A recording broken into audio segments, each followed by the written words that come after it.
Hello everybody and welcome to the day. My name is Mr. Martin and I'm going to be your host for another round of distance learning today. So this week we're starting with something a little new and we're going to be changing things up just a little bit. Instead of focusing in on Washington State as a whole, we're going to be looking really in on Seattle, and we're going to be sort of hyper-focusing in on Seattle.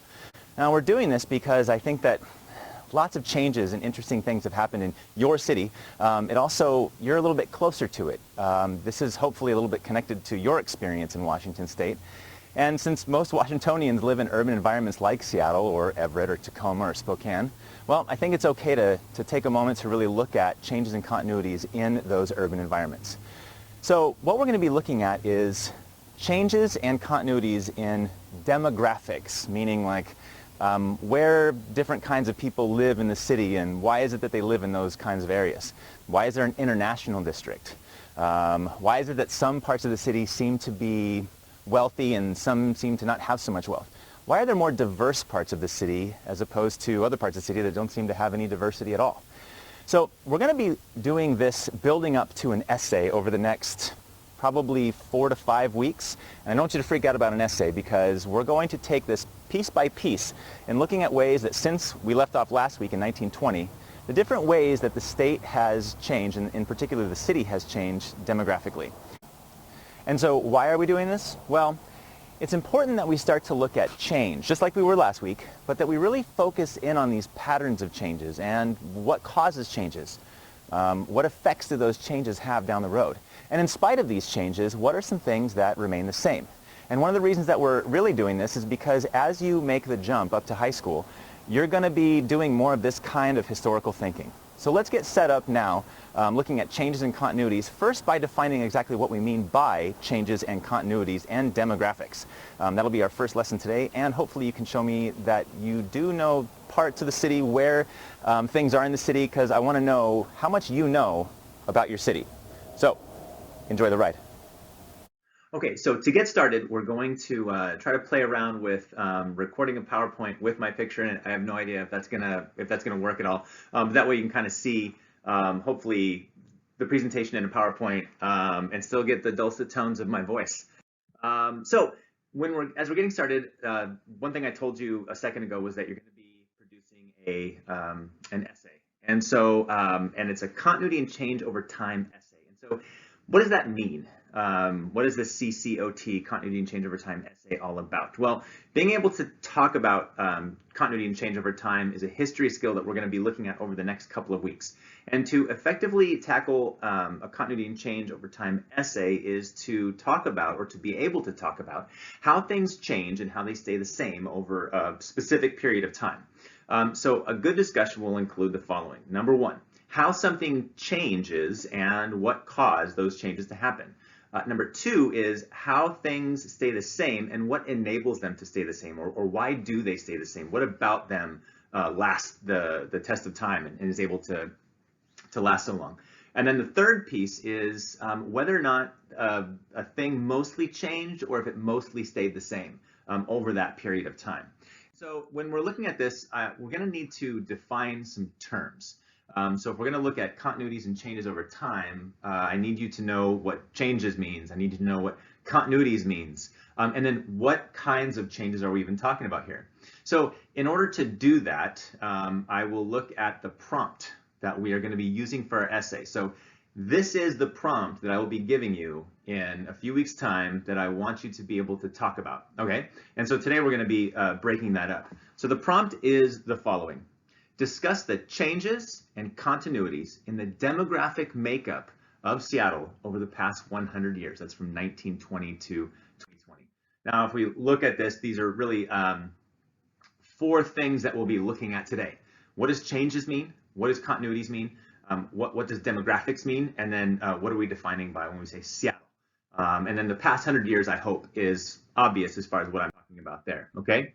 So to start off with, we're going to look at this word demographic. And if you want to, just a quick definition, and this is a complicated definition, but the statistical characteristics of human populations, such as age or income, used especially to identify markets.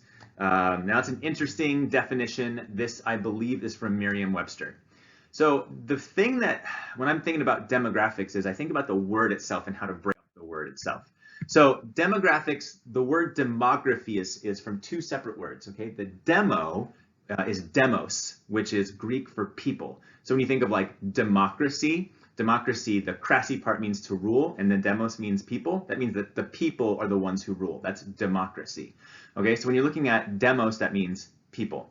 Now, graphic or graphia or graphy is also a Greek root, and it means to write about or to be able to talk about or to measure in some way.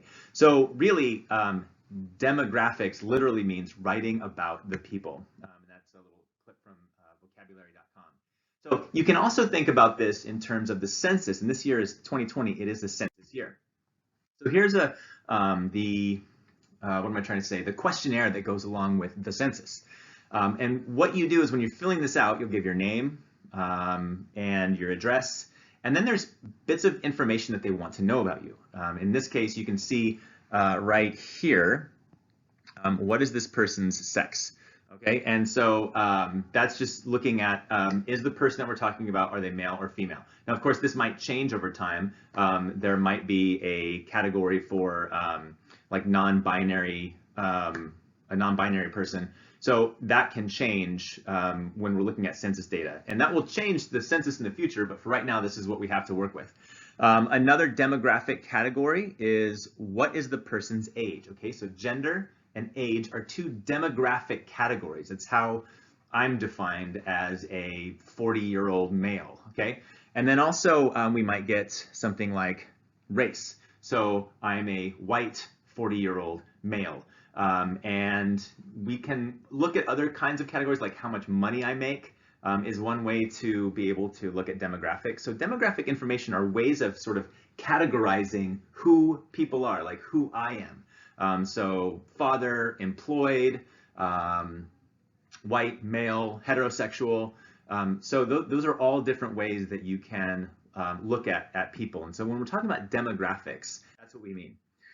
And so why do people care about demographics? Why do demographics matter? Well, right now we're looking at, you'll see all kinds of breakdowns because we're trying to really understand something and see and recognize patterns.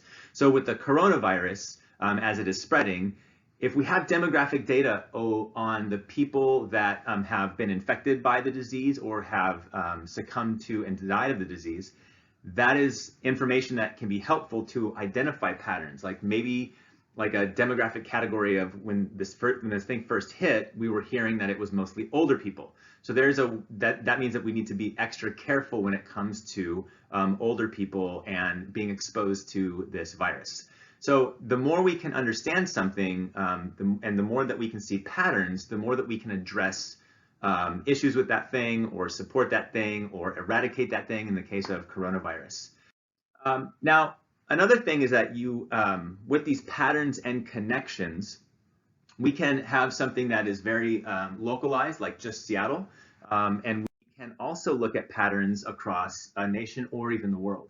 So here we have, I want to show you two maps. And this is sort of one way that you can think about demographics. Here is poverty in the United States. And you can see that when we're looking at the percentage of people that live below the poverty line, you really see a lot of poverty here in this region, sort of the southeast United States. Now, and if we want to make a connection, let's look at a map where we see, this is a map of obesity. Now, unfortunately, the picture that I have on this slide is covering the information, but purple is the highest instance of obesity in the United States. And then as you get into red, it is higher, but it's the next level of obesity. And you can instantly see a trend here in obesity basically from the eastern half of the country over into the western half of the country. And so if we take these two maps and look at them together, we can really see that there is a pattern. Here we have the southeast, and there we have, those are the poorest states in the country. And then look at the connection here where we look at where do we have the most instances of obesity and the highest obesity rates. So then we can make a connection and we can sort of ask ourselves, is there a linkage between poverty and obesity? are you more likely to be obese if you are also poor? And so as we start to make these linkages, then we can start looking at food and how to support people through better nutrition, especially, and then target people that live below the poverty line in order to ensure that they have more healthy choices and more access to healthy food. So this is why we look at demographics, and this is why demographics is so important, is to make those connections and see those patterns. Okay, a couple of other terms I want to define briefly. Number one is change. I don't know if I need to define that, but I just, in terms of what we're looking at here, I want to make sure that you know what I mean when I say change. Now, it's difficult to define. When I was looking for the sort of clearest definition, I mean, when you look at change in the dictionary, you'll get like seemingly 25 different ways to think about change. And here there's a couple of them that I have here, like to switch or to alter, to transition, to modify, to transform. And really what I want you to know is it's to make or become different. And so we'll be looking at that in the demographics and how Seattle's demographics have changed. They've become different. You have different people showing up in different locations as they are coming into the city. So, you know, why is it that you have pockets around in the city, or why is it that there are pockets and there's segregation? And so when we're looking at changes, we can see those patterns across the city. And then the other term that we're looking at here as we're examining the demographics in Seattle is continuity. And the best way to think about continuity is when something continues, okay, or it stays the same. So over time, if there's a continuity, it means that it is unbroken and consistent in its existence or operation over that period of time. So when we're looking at Seattle, is there anything that has stayed the same with demographics over the last 100 years, from 1920 to this year, 2020? In these 2 days lessons, I want you to do 2 things for me, and I hope that I'm not asking too much. They should be a couple of quick assignments. The first one is to get you thinking about continuity and change over time. And so what I want you to do is, in your journal or on a piece of paper, I want you to create a timeline, okay? And I want you to go from birth all the way up to today. So here we have birth until like 13, so 12 or 13. And you can go ahead and mark the numbers, maybe every 2 years, maybe every 4 years, as is on this particular timeline. On the top, you're going to identify continuities. And what that means is things that have stayed the same basically over the entire time period of your life. And then below that is going to be changes. Now, continuities are not that, it's not that they're not that interesting. There just aren't that many different kinds of continuities. A continuity is a continuity. But changes, there's a few different kinds of changes, and we're going to talk about that here. So if we look at this timeline right here as sort of a sample of a middle schooler, we have these continuities. So in this case, this person said language spoken at home was a continuity throughout their life. Their religious affiliation and the friendship with their grandfather. So the grandfather was always around, and in their mind, their whole life, they had this friendship with their grandfather. And then when you look at changes, you see a lot of different changes that occur over the span of this person's life. At first glance, this timeline appears fairly simple. Events happen, things change. But if you look more carefully, you should be able to notice that each event and change listed has different characteristics. Okay, so now we can break this down, and of course there's that picture in the way again. Sorry about that. And so what I want you to do is you're going to create, once you list all of the different changes in your life using that sample above, you're then going to be categorizing them. Okay, so now if we were in class right now, I would have you go through this exercise where you are, I don't know if I can go back. I can't go back. So what I would have you do is I would have you do that timeline exercise where I want you to list some continuities. You might write for a continuity, I've always lived in the same house my whole life. Now, that would be a change for me because I haven't, but that, for some of you, that might be a continuity. And then I'd like you to come up with, like, let's say 5, 6, 7 different changes in your life on the bottom of that timeline. And then for this page or this slide right here, I want you to start to look at some of those changes and define how they're different. For example, there are changes that have a clear and definite date at the beginning and at the end. like when you were part of the basketball team. You were playing in the basketball team, but that ended because you stopped playing basketball. There are some kinds of changes that have a clear, definite beginning date, but no ending date. They started, but then they just sort of kept on going. There's no ending date. There are some that have clear beginnings, but then they change over time. This event still exists, but it is significantly different now compared to when you first started. So when you think of walking and taking those first sort of like stumbling steps, there's a progression. So there was the change when you took those first steps, but then you improved over time, I'm assuming. And so now you can walk even better and more efficiently than you could before. So those are some different kinds of change. Oh, and then there's the slow, gradual, vague process, like when you met your best friend. When you met that best friend, they weren't your best friend like that. There is this sort of like slow process that builds over time, and there's no real clear beginning or ending date. Like they're your best friend, but they didn't become your best friend at 2 o'clock in February on the 13th or something like that. So these are processes that build up and maybe also change by slowly fading out. And so here's what your chart will look like. You have those continuities at the top, and then you break down those changes and the different kinds of changes down at the bottom. And so you can figure out sort of how to identify some of the, if you're looking at walking, you start walking and you improve, and then you get even better because then you can run. So think about how to break up those 5, 6, 7 changes that you wrote on your timeline on that piece of paper. Okay? Now, here's the second thing I need you all to do today is I want you to map the city. We're going to be talking about Seattle, and we're going to be talking about certain areas of the city in certain locations. And we're going to be talking about, certain sort of geographic references, because really this whole unit, continuities and changes over time, it's also a geography lesson. And so I want you to take a moment to go into the file that this PowerPoint is in, this week's folder, and I want you to, using that Word document, label the map. But please don't go online and look at a map online or an atlas or anything like that. I just want to know, what does a city look like in your brain? So if I ask you, where's the neighborhood of Magnolia? Can you show that to me on the map? Would you be able to pinpoint that? If I say, where's Northgate Mall? Or where is Discovery Park? Where is the Roxbury Safeway?